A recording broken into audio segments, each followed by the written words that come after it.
कुछ जिज्ञासु मित्रों के कुछ प्रश्न को लेते हैं। प्रश्न पूछा गया है कि ओशो ने मंदिरों का इत्यादि का बहुत विरोध किया है, तो मंदिरों की यात्रा क्यों?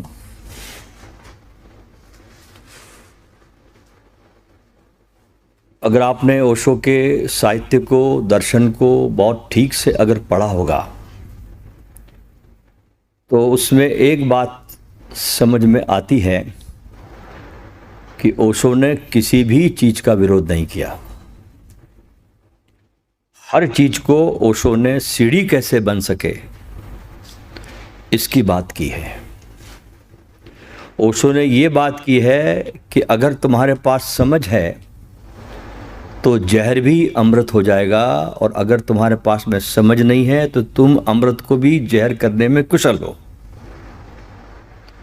इसलिए ओशो ने कभी किसी चीज का विरोध नहीं किया।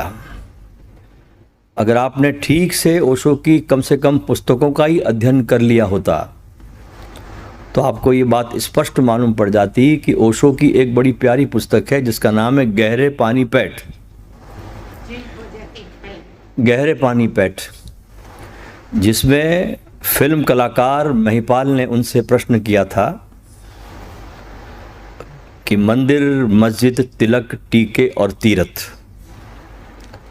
इस पर कुछ प्रकाश डाले। तो पूरा 1 घंटे का पूरा प्रवचन ओशो ने मंदिर पर दिया कि मंदिर में परिक्रमा क्यों लगाई जाती है, मंदिर का गुंबज गोल क्यों बनाया जाता है, मंदिर में पत्थर की ही प्रतिमा क्यों स्थापित की जाती है, मंदिर में जो घंटा लगाया जाता है इसका क्या वैज्ञानिक रहस्य है। ये सब बातें ओशो ने बहुत विस्तार पूर्वक और बहुत वैज्ञानिक तरीके से बताई। और हमारे देश में मंदिरों की बहुत प्रतिष्ठा की गई। मंदिरों का अपना एक रहस्य है और हर शहर में मंदिर होते ही हैं हमारे देश में। वो इसलिए होते हैं कि संसार के कामकाज में करते करते हम जब मंदिर के पास से गुजरते हैं तो एक प्रतीकात्मक रूप से तुमको एक स्मरण दिलाने के लिए मंदिर एक बहुत अच्छा काम करता है। जैसे तुम शराब खाने के सामने से गुजर जाओ तो तुमको शराब की याद आती है, ऐसी जब तुम परमात्मा के मंदिर के पास से जब गुजरते हो तो तुमको कहीं ना कहीं तुमको उसकी स्मृति तुमको आती है। एक तो तुमको स्मृति दिलाने का काम मंदिर करता है।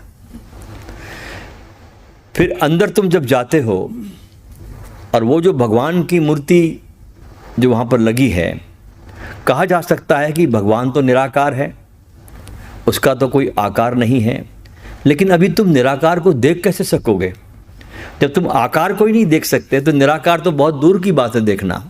तो पहले आकार से आपको प्रेम करना होगा।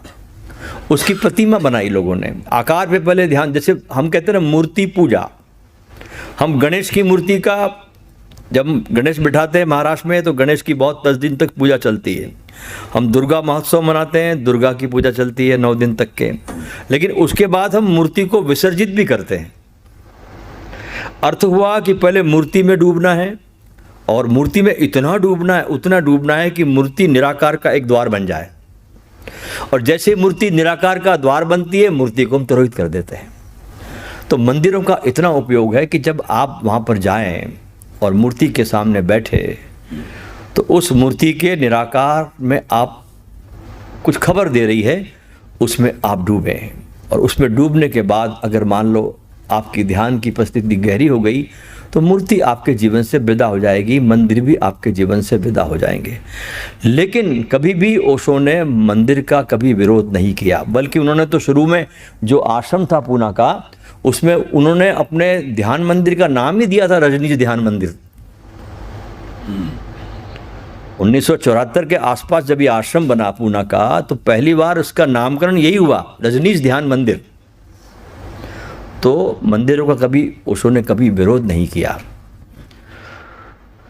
दूसरा प्रश्न और आया, एक मित्र ने पूछा कि फूल तोड़ करके वृक्षों से क्यों ओशो की तस्वीर के सामने लगाए जाते हैं। देखिए, मैं भी, अगर मुझे पूछोगे आप, तो मैं भी कभी फूलों को तोड़ना पसंद नहीं करता। मैंने कभी जीवन में हमारे आश्रम पर इतने फूल खिले, लेकिन मैंने कभी आज तक कोई फूल तोड़ा नहीं।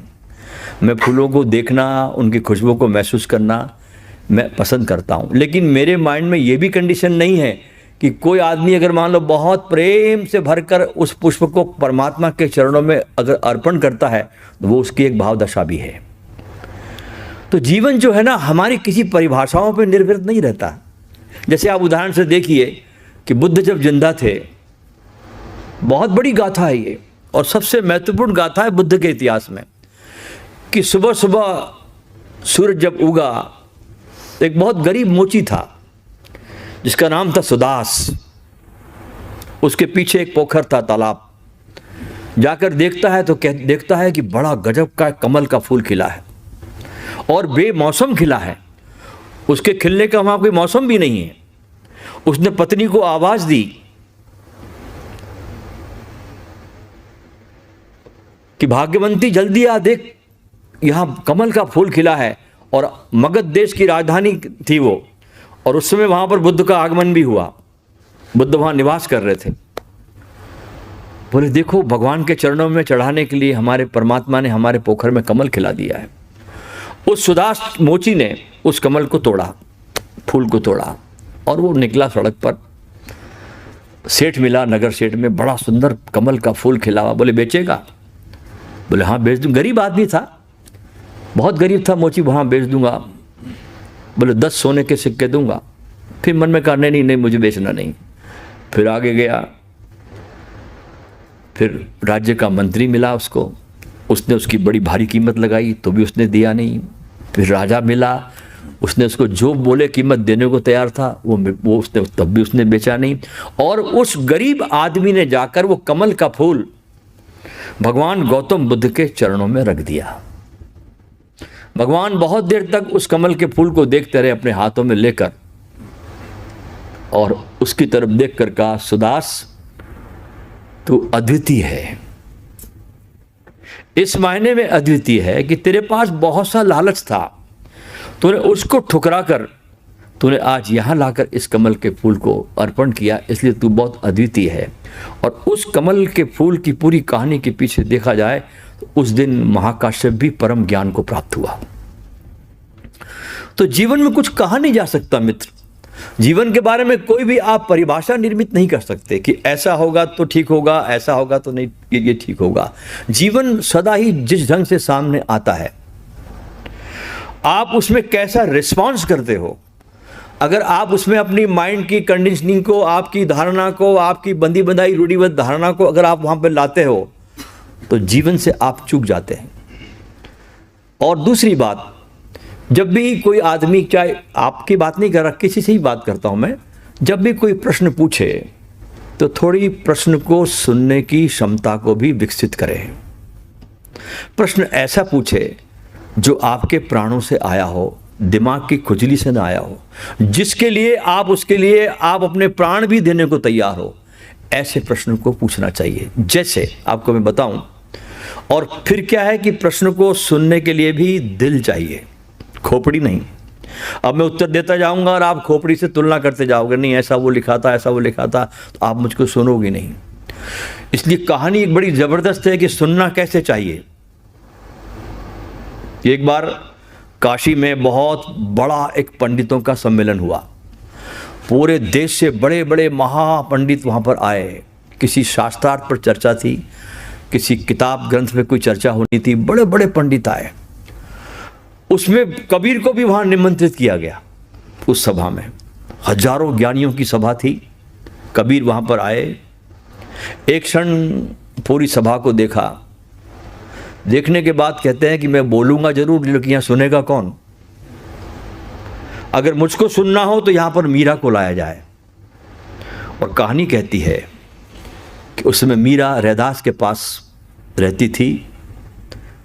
वहाँ मीरा को निमंत्रण किया गया, मीरा सभा में आई और फिर कबीर ने बोलना शुरू किया।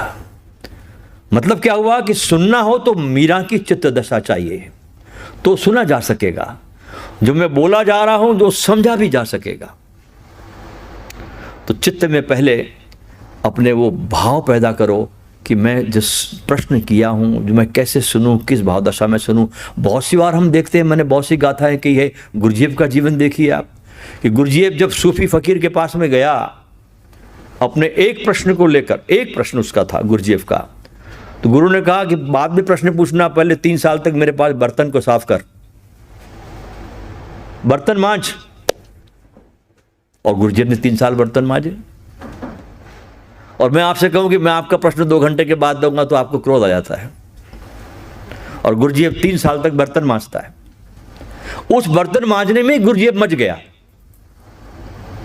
तो बहुत से गुरुओं के ये काम होते हैं कि जिस ढंग से प्रश्न पूछा जाता है उस प्रकार उसको कैसे प्रत्युत्तर देना, कैसे उसको बोलना। तो जब प्रश्न आप करें तो भीतर बहुत नम्रता का भाव भी होना चाहिए। अकड़ नहीं होनी चाहिए कि मैं बहुत ज्ञानी हूँ, मैंने ये पढ़ा, मैंने ये प्रश्न पूछा, मैं तो जानता हूँ, सब कुछ जानता हूँ। अगर इस प्रकार के भाव तुम्हारे अंदर आते, किसी के भी हो, मैं पर्सनल नाम नहीं ले रहा किसी का, सबके लिए बात कर रहा हूँ मैं, तो समझना कि तुम ठीक ठीक रास्ते पर नहीं हो। जो तुम्हारा ज्ञान बढ़ता है, वास्तव में अगर तुम्हारे अंदर ज्ञान आ रहा है, तुम ओशो को पढ़ रहे हो, सुन रहे हो, तो थोड़ा प्रेम से पढ़ो, थोड़ा प्रेम से सुनो, थोड़ा प्रेम से गुनो, थोड़ा प्रेम से अंदर उसको उतारो, तो तुम पाओगे कि तुम्हारे अंदर विनम्रता के फूल खिलने लगे। तीसरा प्रश्न गाउन के संबंध में, कि कहा गया है कि कोई आदमी अगर मान लो गाउन नहीं खरीदना चाहे तो क्या करे। एक बात, परमात्मा को पाने के लिए तो पूरी की पूरी अपने आप को मिटा देने की तैयारी चाहिए। हम संसार के लिए सब कुछ खर्च कर सकते हैं, लेकिन जब धर्म की बात आती है तो वहां पर हम शर्तों को लगाने लगते हैं। ऐसा नहीं करूंगा तो क्या होगा, ऐसा नहीं करूंगा तो क्या होगा, फलाना ना करूंगा तो क्या होगा। एक 150 रुपये कपड़े पहनने की सिर्फ बात है, ज़्यादा बड़ी बात नहीं। और ये वस्त्र जो होते हैं ना, ये आपके ध्यान साधना के लिए बड़े सहयोगी होते हैं। अगर एक आदमी अगर मान लो अगर डिस्को के कपड़े पहन ले तो वो ध्यान में कभी नहीं बैठ सकेगा, वो डिस्को करना चाहेगा। एक मिलिट्री का आदमी अगर मान लो सेना के कपड़े जब पहनता है तो उसके अंदर वीर का तत्व आ जाता है। तो कपड़े, क्योंकि आप बाहर जी रहे हैं, अभी आपको भीतर का बिल्कुल पता नहीं है, तो बाहर के लिए आपको वस्त्रों को बदलना सिखाया। इसलिए ओशो ने वस्त्र बदले, कहा कि गिरवे कपड़े पहनना। हम जब दीक्षा ली थी ओशो से तब उन्होंने कहा था कि गिरवे कपड़े पहनना, तो हमने गिरवे कपड़े पहनने। ढीले कपड़े पहनना तो मैं लुंगी कुर्ते पहनता था। मेरी माला को बाहर पहनना तो मैं माला को बाहर पहनता था। तो ये शुरुआत के दिनों में आपकी साधना को परिपक्व करने के लिए, चूंकि आप अभी पहले कदम पर ही है, आपकी साधना को परिपक्व करने के लिए ये आपको बाहर के साधन थोड़े से दिए जाते और पकड़ाए जाते। जैसे आपको तैरना नहीं आता, आप स्विमिंग पूल पे जाते हो, आप बहुत देर तक हिम्मत करते हो, जंपिंग बोर्ड पर कूदते हो कि डाई करूं ना करूं, डाई करूं ना करूं, हिम्मत नहीं करते। तो ये सब सारे जो साधन हैं, आपके गाउन, ये कपड़े, ये माला, वो सिर्फ कुछ देर के लिए वो जंपिंग बोर्ड पर आपका कूदना और कुछ नहीं है। जैसे ही आपको आ जाएगा ये सब छूट जाएगा। इसलिए मैंने कल आपसे कहा था ना कि जरतुस्ता 12 साल तक ध्यान करने के लिए पहाड़ों पर गया, लेकिन जब ध्यान करके वापस लौटा तो लोगों ने पूछा उससे कि कहाँ जा रहे हो, तो कहा कि now Zarathustra want to become the ordinary man, कि अब जरतुस्ता ऑर्डिनरी मैन बनने के लिए अब इस संसार में आ रहा है। तो चीज़ों को पकड़ना भी जरूरी है और चीज़ों को छोड़ना भी जरूरी है, दोनों चीज़ें काम आती है। 5वां प्रश्न इनका है एक स्वामी जी का, कि आपने कहा कि घर में भगवान का स्थान बनाए, घर में मंदिर बनाए भगवान का, कुछ एक स्थान बनाए भगवान का जहाँ पर आप जाके बैठ सके। तो बोले अगर हम स्थान बनाएंगे तो जीवन में फिर दौड़ बढ़ जाएगी। अगर आपने मेरी बात को ठीक ठीक सुना है तो मैंने ये नहीं कहा कि आप जाके स्थान बनाना, मैंने ये कहा कि जब आप अपने मकान के निर्माण कार्य को शुरू करो, कुछ सोचो मन में, कोई नक्शा बनाओ आप, तो उसमें भगवान के स्थान का भी ध्यान रखना, मैंने ये कहा था। उसमें जरूर भगवान का स्थान बनाना उसमें। अच्छा, स्थान न भी बना सको, अगर आपके दिल में भगवान के प्रति प्रेम है तो कम से कम एक मकान में कोना बना लो, 3 फुट की जगह बना लो, 2 फुट की जगह बना लो, एक कोना बना लो, उसमें बैठ जाओ, क्या तकलीफ है। मत बनाओ कमरा, भाव तो होना चाहिए ना बैठने का।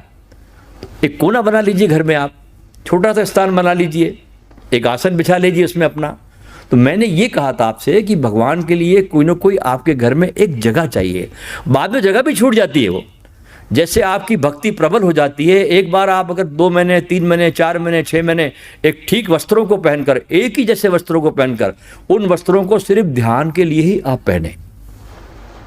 ये जो आपके पास रोब पहनने को दिए जाते हैं, आप 3 दिन तक यहाँ ध्यान करते हैं, तो ये वस्त्र भी आपकी ऊर्जा को पी जाते हैं, क्योंकि इस जगत में सब चीज जीवंत है।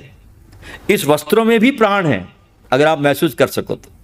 हर चीज यहां पर परमात्मा से ओतप्रोत है, ये भी बहुत एनर्जेटिक है। तो जब आप इसमें ध्यान करते हैं 3 दिन तक, तो ये आपके कपड़े भी बहुत ऊर्जावान हो जाते हैं।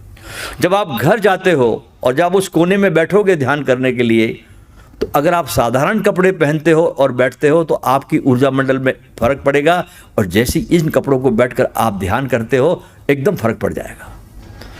तो वस्त्र भी सहयोग करते हैं आपके ध्यान के लिए। बहुत सी चीज़ों का उपयोग किया गया ध्यान को और ज़्यादा गहरे में गहरे जाने के लिए। लोगों ने तिलक लगाया यहाँ। अब आप बोलोगे तो पाखंड है, तिलक क्यों लगाया गया? तिलक इसलिए लगाया जाता है कि तीसरी आंख को सक्रिय करने के ये प्रयोग थे। आपके पूरे शरीर में सबसे ज़्यादा संवेदनशील कोई हिस्सा है, वो आपका थर्ड आई है। और ये जो छठवीं आपकी इंद्री है तीसरे आंख की, ये है परमात्मा का रहस्यमय द्वार। यहां पर से शुरू होता है रहस्यमय लोक। आपके जितने 5 चक्र है, उसका संबंध नीचे के मूलाधार से होता है। यहां पर जब आपकी एनर्जी आती तीसरे नेत्र पर, तो यहां से अब आपका ऊर्ध्वगमन शुरू हो गया। यहां पर जिसकी ऊर्जा आ गई, उसको फिर ध्यान के लिए प्रयास नहीं करना पड़ता। प्रयास खत्म, एफर्ट खत्म, आपका काम समाप्त हुआ। जैसे जमीन की ग्रेविटी है नीचे खींचने की, ऐसे इस नेत्र की ग्रेविटी आपको ऊपर खींचने की है। जैसी आपकी ऊर्जा इस तीसरे नेत्र पर आती है, आप महसूस करते हो कि आप ऊपर की तरफ खींचे जा रहे हो, खींचे जा रहे हो, खींचे जा रहे हो। तो ये स्थान तीसरा नेत्र जो है, ये स्वयं आपकी मदद करता है आपकी ऊर्जा को ऊर्ध्वगमन करने के लिए। इसलिए यहाँ पर तिलक लगाया गया ताकि आपको दिन भर स्मरण रखे। तिलक में भी ये खोजा गया कि किस चीज़ का तिलक लगाया जाए। आजकल लोग सिंथेटिक तिलक लगाते हैं, उसमें कोई अर्थ नहीं है। महिलाओं के लिए भी तिलक के लिए बोला गया, ताकि उसकी स्मृति पूरे दिन उनके अंदर बनी रहे उस तीसरे नेत्र को। तो उठते बैठते सोते जागते जब हम तिलक के स्थान पर ध्यान करते हैं, तो बहुत मदद मिलती है उस तीसरे नेत्र को जागृत करने के लिए। ध्यान के लिए बोलते हैं अंदर देखो, तो अंदर में किस जगह देखो? हाँ, बिल्कुल ठीक बोला, एकदम सही। पहले तो इतनी जल्दी मत करो, थोड़ा धैर्य रखो। सबसे पहले तो शुरुआत करो कि शरीर को थोड़ा बिठाना सिखाओ। हम हर चीज़ बहुत इंस्टेंट चाहते हैं, इंस्टेंट फूड होता ना। तो सबसे पहले हम जहाँ पे जीते हैं, जो हमारा स्थान है जीने का, हमारा स्थान है शरीर। तो पहले उस शरीर को बैठना सिखाओ। पहला, जब आपका आसन सिद्ध हो गया, इसको कहते हैं आसन सिद्धि। जब आप बैठना सीख गए, आपका शरीर स्थिर हो गया। अब आप जब बैठना सिखाओगे शरीर को, तो शरीर पहले पहले बहुत रिबेल करेगा, विरोध करेगा, हिलेगा, डुलेगा, बेचैन होगा, क्योंकि भरा अंदर। तो धीरे धीरे 1 आध महीने 2 महीने की प्रैक्टिस में आप पाओगे कि शरीर को आपने बिल्कुल स्थिर करके बिठाना शुरू कर दिया है। शरीर बैठना सीख गया है। उस बैठने की सिद्धि के बाद आप पाओगे कि आपके भीतर कोई ऐसा तत्व है जो शरीर नहीं है, क्योंकि शरीर को आपने स्थिर कर दिया। एकदम मूर्ति बन गया शरीर आपका, और आप इस शरीर को देख रहे हैं कि मेरा शरीर बिल्कुल मूर्ति हो गया है। इसलिए आप शरीर नहीं है, ये आपको मालूम पड़ गई बात कि आप शरीर नहीं है, क्योंकि आप शरीर को देख रहे हैं कि मेरा शरीर बिल्कुल मूर्तिवत हो गया, हिलता नहीं, डुलता नहीं, और मैं इस शरीर को देखता हूँ। तो फिर जैसी आपको ये अनुभूति होती है कि मैं देखने वाला हूँ, उस देखने वाले पर ध्यान टिकाना है। उसका नाम है भीतर देखना। आप शरीर से मूर्तिवत हो गए, आपकी चेतना स्थिर हो गई, आपका ध्यान अपनी चेतना पे आया। अब इस चेतना पर, इस स्थिरता पर आपको ध्यान टिकाना है, और जैसे आप ध्यान टिकाते हैं तो आप और भीतर और भीतर और भीतर अपने आप खींच लिए चले जाते हो। वो है अंदर की तरफ ध्यान टिकाना। तो पहले चरण पे आपको अपने शरीर को थोड़ा सा बिठाना सिखाना पड़ेगा, फिर मन बेचैन होगा उस बैठने में, फिर मन दूसरा हथियार फेंकेगा बेचैनी का, तो मन को भी कुछ मत करना, लड़ना मत। बहुत विचार आएंगे, इतने विचार कभी नहीं आएंगे। जब तुम ध्यान में बैठोगे तो ज़्यादा विचार आते आदमी को, ऐसे विचार इतने नहीं आते कि जब ध्यान में बैठोगे तो बोलोगे कमाल कर दिया है। तो जैसे कहानी में कहता अक्सर कि 3 युवक थे, वो एक साधु के पीछे पड़ गए कि हमको कोई ऐसा मंत्र दीजिए कि हम जीवन में सिद्ध हो जाए। वो बेचारा सरल आदमी था, कहा भाई मैं कुछ जानता नहीं हूँ, तो मेरे पीछे क्यों पड़े? नहीं, बोले बस आप तो सिद्ध है, आप कुछ भी दे दोगे तो हम सफल हो जाएंगे। उस साधु ने अपना पिंड छुड़ाने के लिए उनसे कि भागे यहाँ से, एक वो कोई धागा लपेटा उसने, उसमें कुछ 4 लाइन लिख दी और कहा कि ये तुम लो, घर जाओ, नहाओ धो, इसको खोलो और इसको मैं लिखा उसको पढ़ना, इसका जाप करना। बड़े खुश हो गए कि चलो आज सिद्धि मिल गई, हमारे काम पूरे होंगे।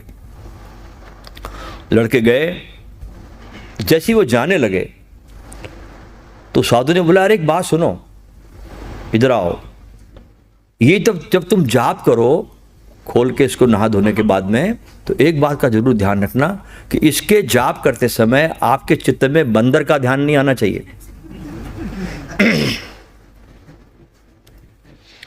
बंदर का ध्यान बिल्कुल नहीं आना चाहिए। अगर बंदर का ध्यान आया तो ये मंत्र काम नहीं करेगा। बोले बाबा जी चिंता मत करो, कभी आज तक बंदर ख्याल में नहीं आया। अब वो गए घर पे, नहाए धोए, चिट्ठी खोली, मंत्र जाप शुरू ही किया और बंदर अंदर नाचने लगा, कूदने लगा, नाचने लगा, बंदर ही बंदर, बंदर ही बंदर, बंदर ही बंदर। वे भी बड़े हैरान हो गए कि आज तक कभी इतने बंदर नहीं आए, आज के बंदर आ रहे हैं। तो जितना ज़्यादा वो बंदरों को रोकने लगे उतने बंदर आने लगे। तो पहले दूसरे चरण पे मन आपके साथ बड़ी बगावत करेगा, विचार आएंगे, बहुत आएंगे, लड़ना मत। उन विचारों को देखने की भी जरूरत नहीं। मैं तो कहता हूं, मैं इस अनुभव पे पहुंचा हूं, आप सिर्फ अपने ही बोध को बढ़ाते जाना, अपने स्वयं के होश को, स्वयं के जागरण को, स्वयं के बोध को, स्वयं के सजगता को, उस पर ध्यान देना। तो आप पाओगे कि आपका ध्यान विचारों को न देने से, उनसे किसी प्रकार की प्रतिक्रिया न करने से वे अपने आप चोर चले जाते हैं, वो आएंगे ही नहीं। और फिर उस समाधि की अवस्था में जब आपके अंदर कोई विचार नहीं और आपकी चेतना के अंदर आपका पूरा ध्यान टिका हुआ है, आप उसमें घंटों बैठ सकते हैं। उस समय आपकी श्वास भी शांत हो जाती है।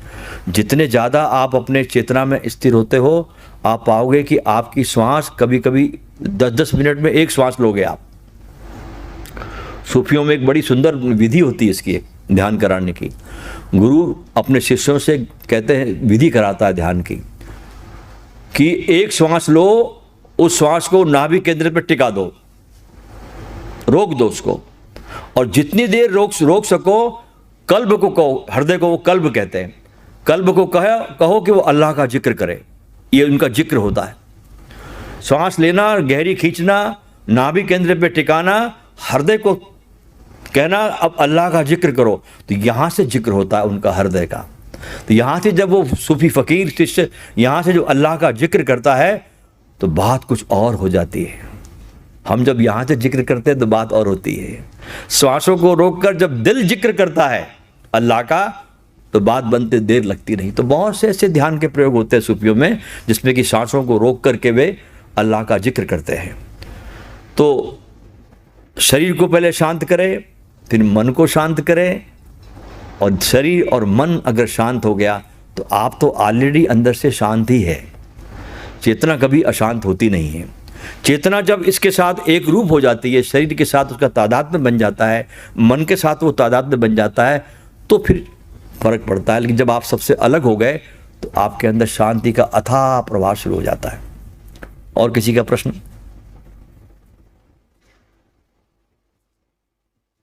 जब सुबह उठते हैं तो हमारी ऊर्जा नेट वोल्टेज की होती है, तो शाम होते होते जीरो हो जाती हाँ ठीक है ना, क्योंकि आप इतनी ज़्यादा अपनी बिजली का उपयोग कर लेते हो।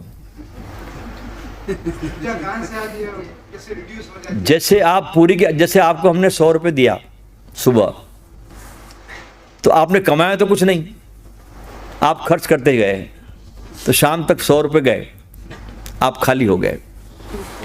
इसलिए कहा जाता है, अब देखिए मुसलमानों में तो 3 बार नमाज होती है इनकी, सुबह होती है, दोपहर होती है और संध्या होती है। हम लोग सब भूल गए। हमने मुसलमानों को देखा ट्रेनों के अंदर, हम यात्रा जब करते हैं, हमने मुसलमानों को देखा है कि दोपहर के 1 बजे की नमाज, जगह हो चाहे ना हो, वे अपना मुसल्ला बिछाकर नमाज में डूब जाते हैं। इतने पक्के होते अपने नमाज के प्रति। तो दिन के अगर हम दिन भर काम करते हैं और काम करते हैं तो ये ऊर्जा खर्च होती है, आपका दिमाग चलता है तो ऊर्जा खर्च होती है, आप चलते हैं तो ऊर्जा होती है, आप कार चलाते हैं तो ऊर्जा खर्च होती है। तो बैटरी तो आपकी डाउन हो ही रही है, उसको रिगेन करने के लिए, उसको रिचार्ज करने के लिए आप कोई प्रयास नहीं करते, इसलिए आप थक जाते हो। तो प्रयास करो कि दिन भर में जब भी आपको समय मिले, 5 मिनट का भी समय मिले, आंखें बंद करो, गहरी सांस लो, गहरी सांस छोड़ो, गहरी सांस लो, गहरी सांस छोड़ो, सांसों को देखो, उसके आने को, उसके जाने को। ये आपके बैटरी चार्ज करने का तरीका है।